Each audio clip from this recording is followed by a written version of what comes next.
faktor yang mempengaruhi perkembangan kognitif peserta didik. Menurut Piaget dalam Yanuarita 2014.70, pertumbuhan mental mengandung dua macam proses, yaitu perkembangan dan belajar.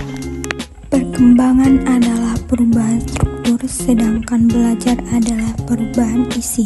Proses perkembangan dipengaruhi oleh 4 faktor, yaitu: yang pertama, hereditas. Hereditas tidak hanya menyediakan fasilitas kepada anak yang baru lahir untuk menyesuaikan diri dengan dunianya. Lebih dari itu, hereditas akan mengatur waktu jalannya perkembangan pada tahun-tahun mendatang. Yang kedua, pengalaman. Pengalaman dengan hereditas fisik merupakan dasar perkembangan struktur kognitif. Yang ketiga, transmisi sosial. Transmisi sosial digunakan untuk mempresentasikan pengaruh budaya terhadap pola berpikir anak. Yang keempat, ekulibrasi. Ekulibrasi merupakan suatu keadaan di mana pada diri setiap individu akan terdapat proses ekulibrasi yang menginterasi ketiga faktor tadi, yaitu hereditas, pengalaman, dan transmisi sosial.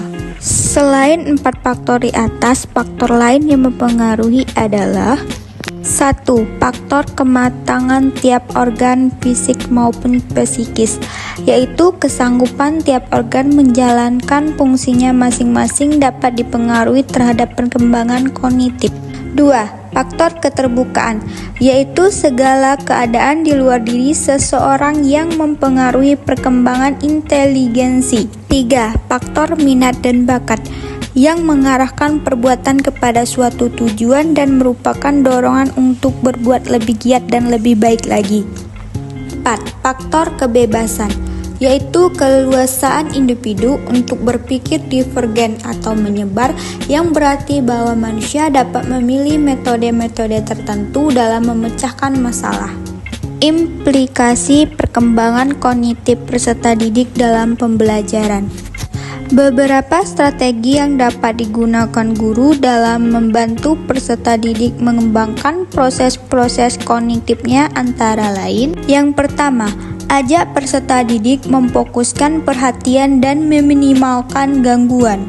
Yang kedua, bantu peserta didik untuk membuat isyarat atau petunjuk sendiri atau memahami satu kalimat yang perlu mereka perhatikan.